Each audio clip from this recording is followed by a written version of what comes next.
yang tahu apa itu Fiktif yang menceritakan tentang pengalaman seseorang secara ringkas. Di hadapan kamu sudah ada materi yang akan kita pelajari pada hari ini, yaitu kita awali dengan kompetensi dasar, yaitu mengidentifikasi unsur-unsur pembangun karya sastra dalam teks cerita pendek yang dibaca atau didengar. Sudah? Ya. Sebelum saya lanjut, kamu paham tidak arti kata mengidentifikasi? Paham? Mengidentifikasi maksudnya apa? Mencari informasi. Iya, mencari informasi atau menemukan informasi. Tujuan pembelajaran kita pada hari ini yaitu peserta didik dapat satu, mengidentifikasi unsur-unsur pembangun karya sastra dalam teks cerita pendek yang dibaca atau didengar. Kemudian yang kedua, unsur-unsur pembangun karya sastra dengan bukti yang mendukung dari teks cerita. Sebelum kita lanjut pada materi, saya ingin bertanya kepada anak-anakku sekalian. Mungkin di antara kamu sudah ada yang pernah mendengar atau membaca tentang unsur-unsur intrinsik cerpen. Siapa kira-kira? Iya, Fatir, silakan Fatir. Unsur karya sastra cerpen dibagi menjadi dua, yaitu unsur intrinsik dan ekstrinsik. Unsur intrinsik meliputi 1. Tema, 2. Tokoh penokohan, 3. Latar, 4. Alur, 5. Sudut pandang, 6. Amanat. Oke, mantap. Bagus. Intrinsik cerpen itu meliputi yang pertama adalah tema, 2. Tokoh 3. Latar, 4. Alur, 5. Sudut pandang, 6. Amanat. Oke, mantap. Ya. Kemudian sebelum saya lanjut, mungkin ada lagi di antara kamu yang paham apa itu tema? Ibu. Ya, silakan. Tema adalah dalam inti cerita. Oke, bagus. Lanjut. Yang kedua, apa itu? Tokoh atau penokohan. Siapa yang bisa apa itu tokoh penokohan? Tokoh adalah pelaku dalam cerita, sedangkan penokohan adalah watak dan pelaku. Oke, bagus. Ada lagi? Yang ketiga adalah latar. Apa itu latar? Ya. Ada Anjani?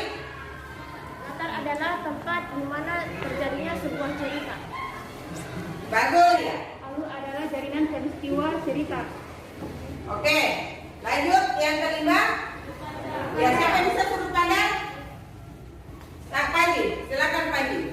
Sudut pandang adalah posisi atau kedudukan pengarang dalam cerita tersebut. Oke, yang terakhir, siapa yang bisa menutup? Ya, Samsa.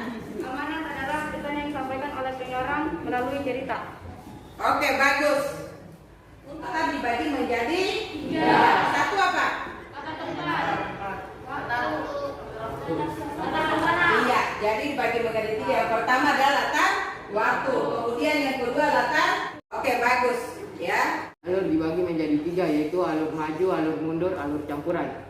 Kamu sudah mengetahui unsur-unsur intrinsik cerpen, kemudian bagaimana cara mengidentifikasinya di dalam sebuah teks cerpen. Maka selanjutnya saya akan membagikan sebuah cerpen yang akan kamu identifikasi ya, sesuai dengan tujuan kita adalah mengidentifikasi unsur-unsur intrinsik sebuah cerpen. Oke. Kelompok Cari Gibran. Kemudian kelompok Putu Wijaya. Kemudian yang ketiga, karena di sini banyak perempuan, maka saya kasih nama kelompok Asma Nadia. Yang adalah menentukan unsur-unsur pembangun intrinsik karya sastra dalam teks cerpen disertai dengan bukti dalam kali Gibran.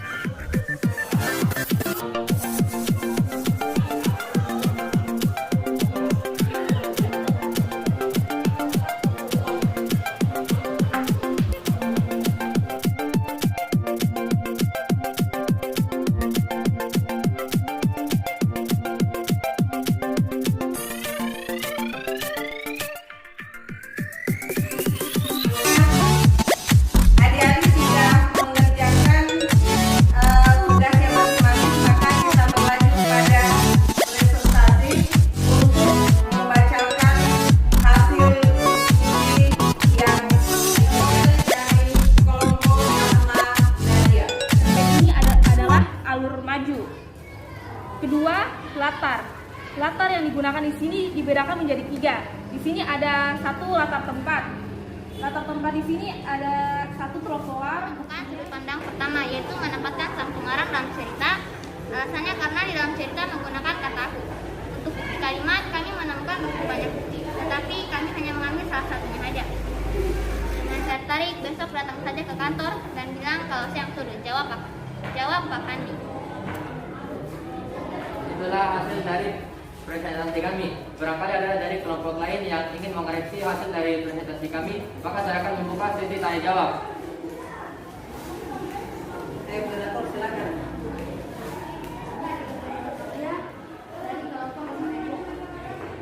Saya akan menambahkan saja itu sebagai makhluk sosial kita harus memiliki sikap yang jujur. Bukti yang terdapat pada teks tersebut adalah akan tetap Untuk memberikan jawaban dari kelompok Asma Nadia.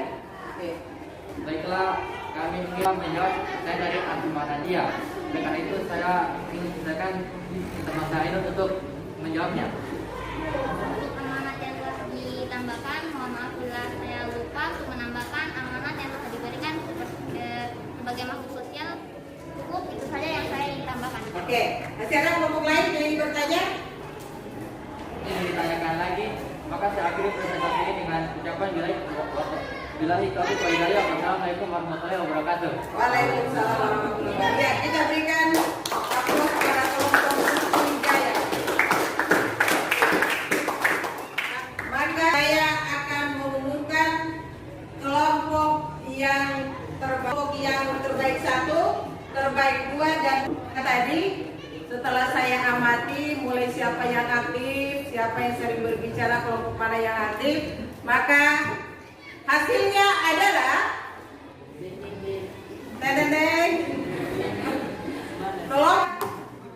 kelompok Asma Nadia. Besok kelompok terbaik 2 adalah jatuh kepada kelompok Putu Wijaya.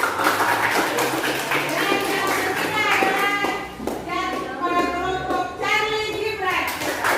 Keluar dari sini, saya akan traktir es kelapa muda tambah roti. Oke. Terima kasih ya kepada adik-adik sekalian yang sudah sejak pagi tadi ikut berpartisipasi supaya pembelajaran kita pada hari ini berlangsung secara lancar. Sebelum saya menanyakan kaitannya dengan materi kita hari ini.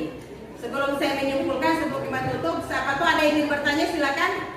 Ya, saya mulai dari Torik. Silakan Torik. Assalamualaikum warahmatullahi wabarakatuh. Ya. Saya Lawi Muhammad Safian dari kelompok yang Gibran ingin menanyakan sesuatu. Saya pernah membaca tentang teks cerpen. Teks cerpen Tenlit. Apakah yang dimaksud dengan teks cerpen Tenlit tersebut? Cerpen yang berkaitan dengan kehidupan remaja. Misalkan. Oke, lanjut, ada lagi mungkin yang lain silakan. Ya, Fatir. Silakan Fatir. Terima kasih atas kesempatan yang telah diberikan kepada saya. Kemarin dulu saya pernah membaca sebuah cerpen. Di dalam cerpen tersebut terdapat kata introvert. Apakah yang dimaksud dari kata introvert tersebut? Oke, ada lagi yang lain? Ya. Kata introvert. Ada yang tahu apa itu kata introvert? Ya. Oke, Atika. Silakan Atika. untuk orang yang suka menyendiri, tidak suka bersosialisasi, dan selalu berhati-hati dalam melakukan sesuatu. Menyendiri. Kemudian pendiam. Kemudian tidak suka bersosialisasi. Ada dari kamu yang mau menyimpulkan silakan. Ada yang mau menyimpulkan, memberikan kesimpulan tentang pelajaran kita hari ini? Ya silakan. Eka ya. Sebagai kesimpulannya dari apa yang sudah kita pelajari hari ini, yaitu teks cerpen.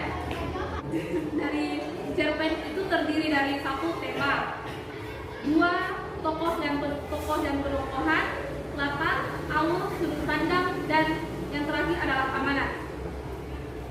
Ya, terima kasih. Ya sudah membantu ya.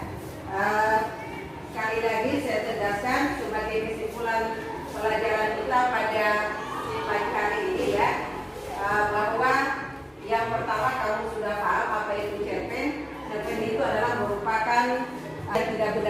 terjadi dan hanya merupakan fiktif, ya. Kemudian cerpen itu terdiri sampai 10.000 kata dan dia itu penceritanya secara singkat dan jelas, singkat dan padat. Kamu ya, PR-nya ya untuk pertemuan ke depan sebagai PR kamu di rumah yaitu ingat tulis tugasnya adalah membaca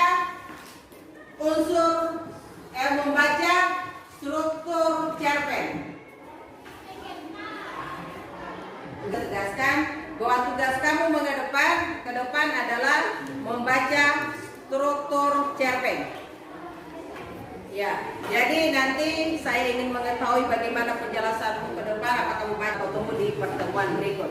Saya kira kamu sudah tampil, kemudian saya sudah memberikan kesimpulan, kemudian sudah ada tugas sebelum menutup pelajaran, maka kita refreshing dulu ya, capek dari tadi. Ya, saya mulai ya, sudah kok ya. Oke, kita bermain. Game-nya adalah gajah dan gajah. Lanjut, kalau kecil begini. Ya, oke. Gajah semut, gajah semut, gajah semut. Salah berarti. Ampar-ampar bisa. Saya bilang begini, kamu nanti semua ya. Oke, apa itu Diana? Ya. Yang paling berharga adalah keluarga. Istana yang paling indah adalah Pilihannya.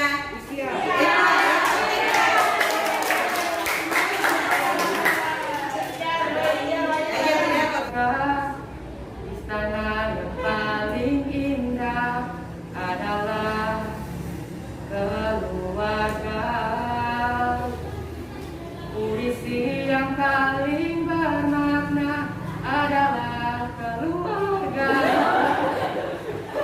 Iya, iya, iya. Kamu berulang.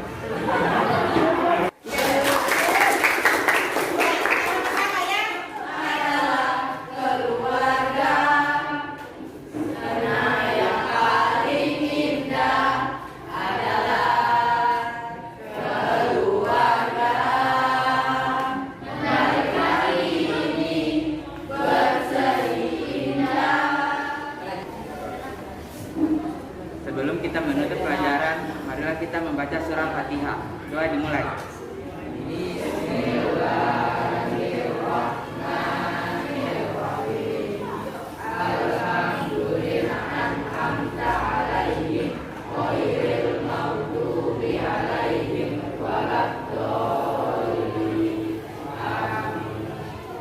Kami saya akhiri dengan ucapan wabillahi taufiq wal hidayah. Wassalamualaikum warahmatullahi wabarakatuh.